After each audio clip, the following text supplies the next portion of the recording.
Hi everyone! So I'm back for my second video here on YouTube already. Wow. I've decided to do something that I've been wanting to do for a while, which is a walkthrough of the really cool FANUNA'S tarot. I noticed there's only one other walkthrough of it on YouTube, which is by the amazing Ethany, who I think we all know, but I'll link her down below anyway.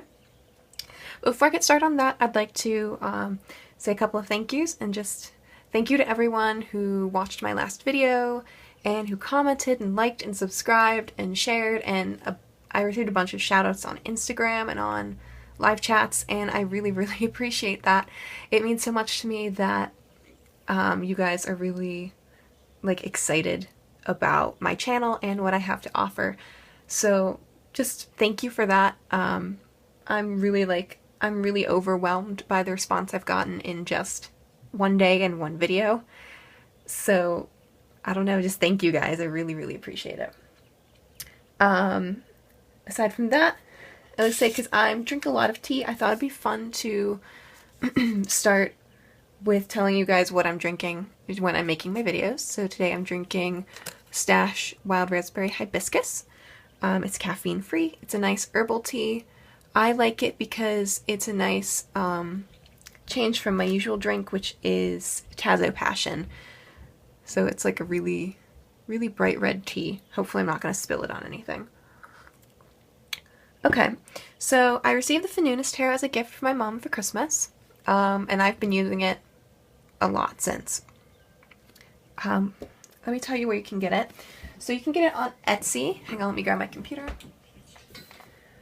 Her shop is, etsy.com/shop/FANUNA, which is FANUNA. I'll link that down below.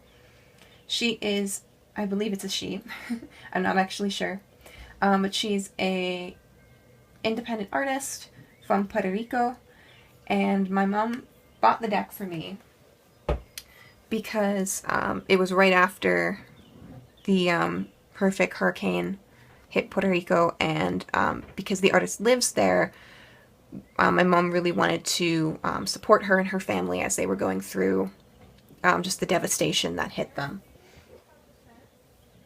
So my window is open, so you're going to be hearing some outdoor noises. So let me tell you what she says about the deck in the description on Etsy. In this tarot deck, you'll find 78 cards in a small booklet. With the help of the internet and many decks pertaining to the subject of tarot, an investigation was done to explain in simple terms the card's meaning in an easy-to-understand way. You'll find these explanations in the booklet provided. You'll also find there are slight differences between FANUNA'S tarot deck and a traditional one.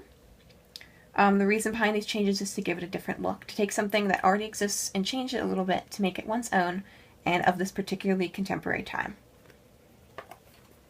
So, the deck is in Spanish, but my mom got me the booklet in English because although I studied Spanish for 2 years in high school, my mom actually studied Spanish throughout high school and college. So it means a lot to me to have been able to study it. I'm not very fluent in it. Now, what I like about the booklet is, though it's small and doesn't have a ton of information, what is in the booklet is very different from your standard little white book that you might find in like a larger deck produced by a bigger company. For instance, death, she says, is transformations, exchange of bodies, and the universe. Only the physical realm experiences death, a new way of living. Upright means renovation, and transformation, reverse, means affliction and suffering. So as you can see, it is a different take on the traditional little white book. So I appreciate that, because it always irks me when you get a tarot deck that has a little white book, but it's just like copy and pasted from what you'd get in every other little white book. So, let me talk about the nitty-gritty of the deck, sort of like the cardstock. So as you can see, it is a shiny deck. It's, I would say it's matte overall. There are the backs. Make sure, it's a nice blue color. It's not really showing up on the camera. Oh dear, it's blurring it out. Oh, I hope this is, not too dark by the time I get around to posting it. There we go. Yeah, the backs are nice, like dark dusty blue. I do notice on the cardstock you can see fingerprints on it, so it's not a completely matte deck, but it photographs really easily. It's not very shiny. Personally, I'm quite pleased with the cardstock. As far as an indie deck goes, it's a very nice cardstock. Not too flexible, but not too stiff as well. So that's the cardstock. I guess we'll start doing the flip through, and as we go through with the majors, I'll tell you what they are, just in case no one, just in case you don't know what the title says, I'll tell you what the translation is. And as we get through the deck, I'll tell you about the little changes that she's made to the traditional Rider-Waite-Smith tarot, and then how I use it. So let's go through. So we have the Fool. Look how cute that is. So cute. The Magician. What I like about the Magician is, upon closer inspection, I realized that they have a little goatee, but what I liked when I first saw it was that you couldn't tell whether it was a man or a woman. The High Priestess. Very much Artemis. The Empress with her cool ass dragon.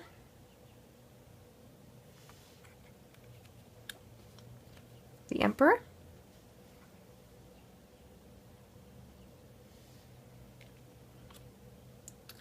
Now this one is the Hierophant. I'm sorry, I forgot the word there for a minute. The Shaman is the Hierophant in this deck. Also, again, like with the Magician, I like that you can't tell whether or not it's a man or a woman. The Lovers. Again, you can't tell if they're men or women, so I appreciate the sort of gender fluidity that we see in this deck. Or androgyny, I suppose, as well. The Chariot.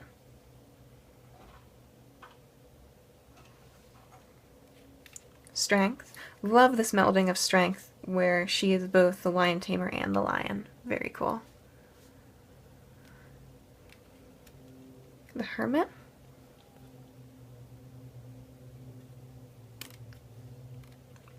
The Wheel of Fortune.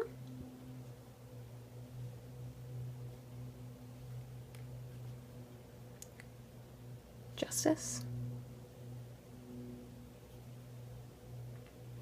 The Hanged Man.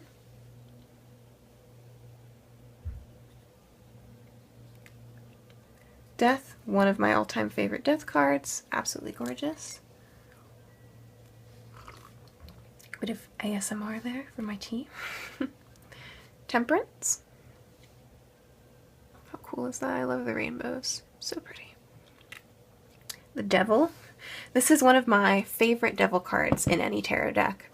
What I love about it is his impishness, the puckishness, how he's kind of going like, hey lady.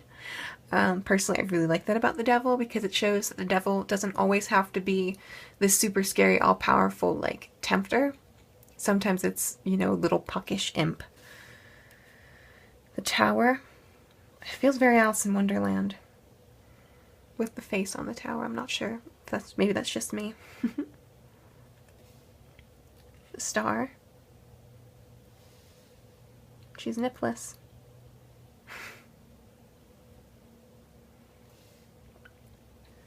The Moon. Again, I appreciate the FANUNA'S style where she melds humans and animals. So that's pretty neat. The Sun. This is one of my favorite Sun cards of any tarot deck.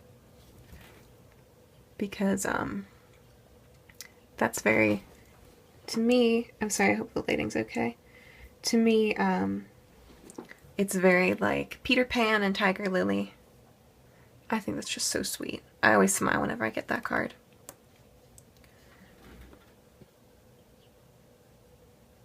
Oh jeez. I've completely forgotten what this one is. Hang on one second. Judgment. In the book it's called The Final Judgment. And then the World. Again, blending human and animals together.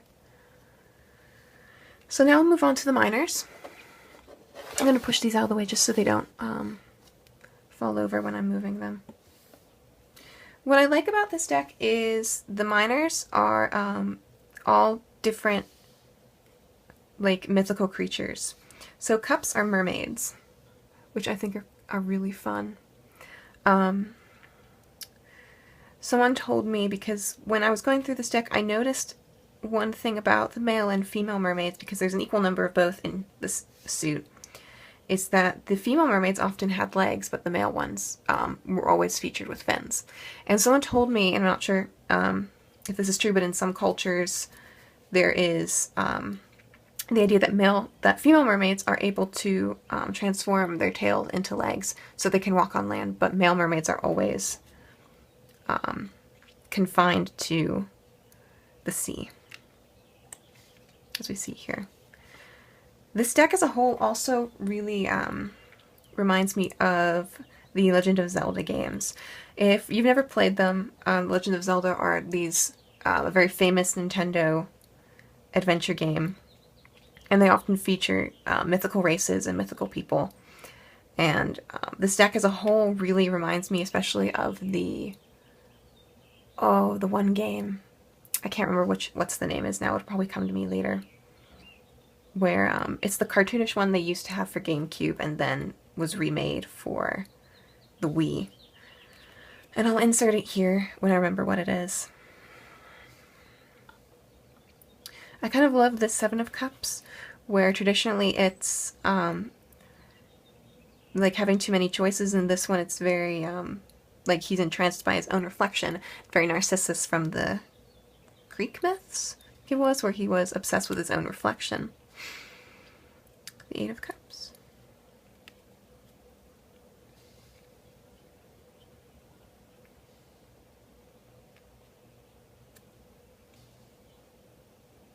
I love that Ten of Cups. That's so cute. Everyone's having a party. So here we have the Page of Cups. This was where someone told me about the myths with of the difference between male and female mermaids. So there's the Page of Cups. This also is a very Zelda card to me because it reminds me of Princess Zelda from the games as well. There's the Knight of Cups. I love him. He's so cute. Now here are two of my favorite Queen of King in the in all the major arcanas, because if you look at them with the coloration that they have of the cards, like with the difference between the backgrounds and the crown, and even if you look at their faces, to me they could be like two sides of the same coin. They look very similar, so I like that. I feel like that's really neat that you have King and Queen being same side of two sides of the same coin. Hey, now we move on to swords. Now the sword suit pretty much is bird people, which is where I'm most reminded of the Zelda games.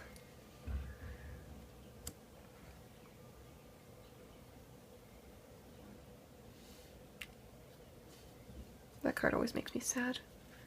Poor bird guy being stabbed. And this one always makes me laugh because he looks so ridiculous and triumphant, where it's like, should you really be triumphant there? I mean, you won, yes, at what cost? So I'm going to stop here and read the meaning for the Five of Swords, because I like what she says in the book. Many times we are defeated, and we refuse to accept it. To contemplate the idea that something could be impossible or unnecessary can bring a new vision. Upright, it means discomfort and decay of what is unnecessary, reverse, undignified success, threats, and intimidation. So as I said before with the book, she really does give you a new meaning to the she really does give you a new meaning to the traditional Rider-Waite book, and I appreciate that because, as she said, since this deck is a different from the Rider-Waite Smith, then it should have a book that is also different from the Rider-Waite Smith meanings.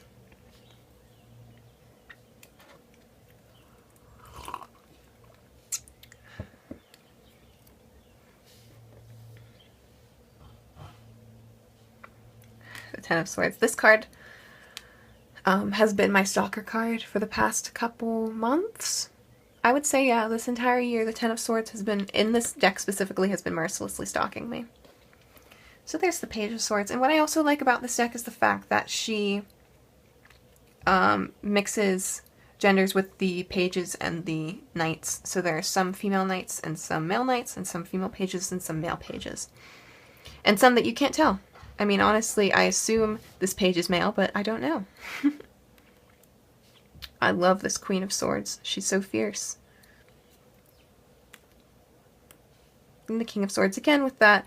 With this one we have more of the male and female aspects of the same creature, rather than with the cups we sort of saw the mirror images, which I think is very neat.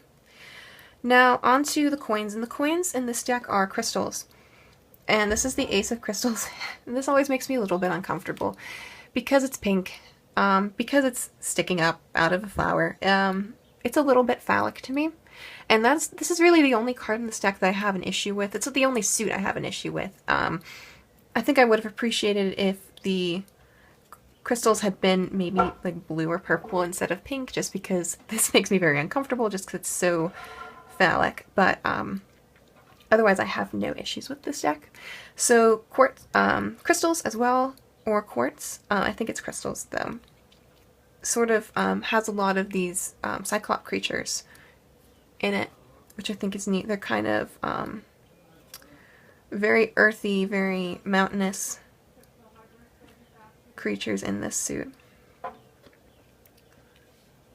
So I could tell you a little bit now about how I've been using this deck since I got it, and one of the things I've been mostly using it for are daily draws.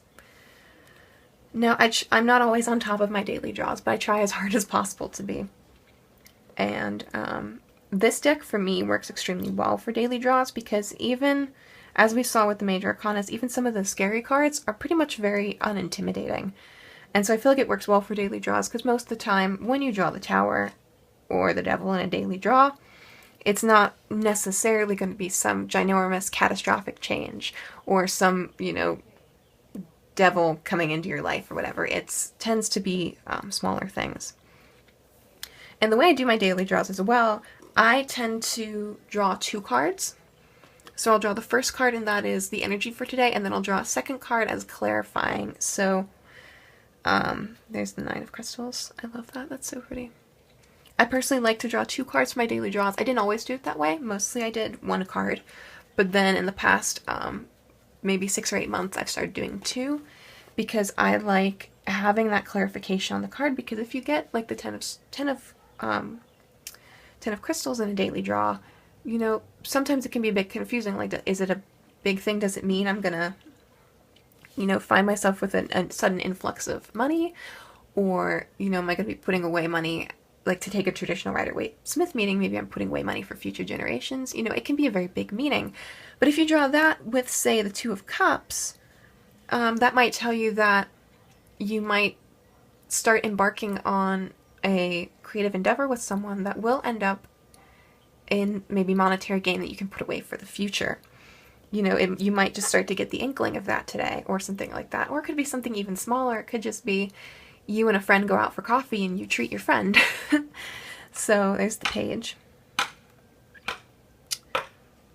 My dad is doing some yard work outside, so hopefully that sound won't be too much. If it's too much, I will close the window. So there we have the Knight of Crystals. Again with the Cyclops creatures, who are, interestingly, as you can see, they are kind of the crystals themselves, because the crystals are growing from them. They're covered in what looks like moss. So I find that really neat. I also like the fact that this Knight of Crystals, he looks like he's ready to fight.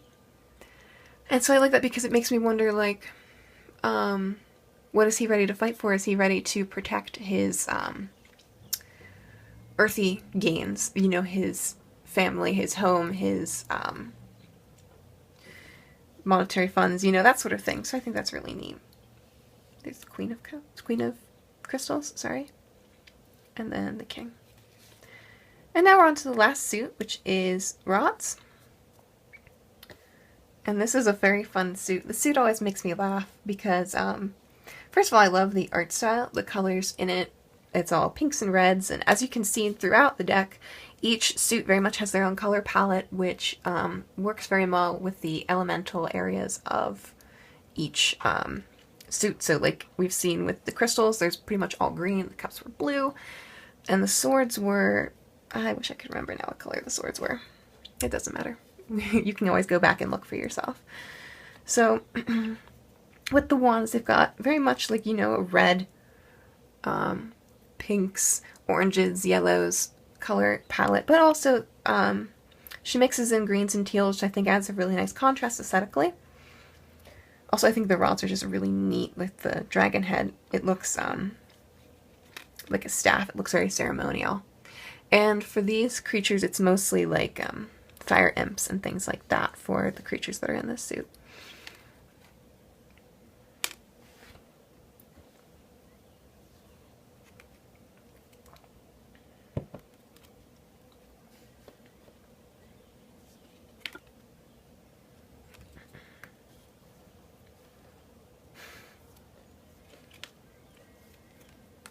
This one makes me laugh too, because it makes me think of the fire creatures, little fire, I don't even know what they were, imps from the Labyrinth movie that has David Bowie in it.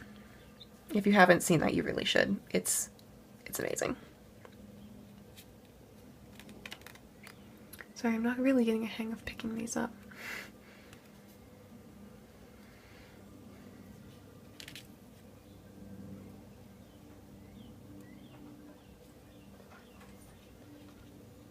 There's the 9 of rods.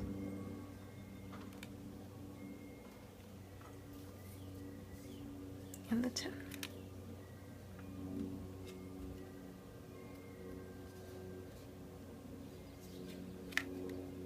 I love that page. I love all the pages in this deck. The pages in the Knights, I feel like she took a really creative aspect, a really creative approach to them.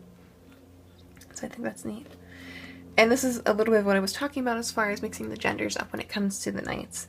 You can even see from the bottom where Cabarala, I think that's how you pronounce it, I probably butchered that, is the female word for knight in Spanish. So you've got that cool lady there. I like as well that you see that she's also, you know, she's a fighter and a protector. Have the Queen of Rods. And then finally, the King of Rods. Okay, so that's the FANUNA'S tarot. I don't really have much else to say. I have not edged this deck because even though I'm a massive fan of edging, I didn't want to ruin the white space around the edges. When I tend to have a deck that has these white space borders around it, like where it's not like a clear defined border but it's white, I tend not to edge it just because I don't want to mess up the fronts, because I like the fronts too much. So I have about average size hands. I think this deck is roughly the size of a traditional Rider-Waite. I'm not 100%, but I'm pretty sure. I'll put down below if it is or not. So, but that's the lovely FANUNA'S tarot, which again you can find on Etsy. It's a surprisingly cheap deck. You'll be supporting an indie artist, and it's unusual. Not a lot of people have it, so if you've been thinking about it, I highly recommend it. So thank you guys for watching, and hopefully I'll see you guys again soon with another video. Thank you. Bye!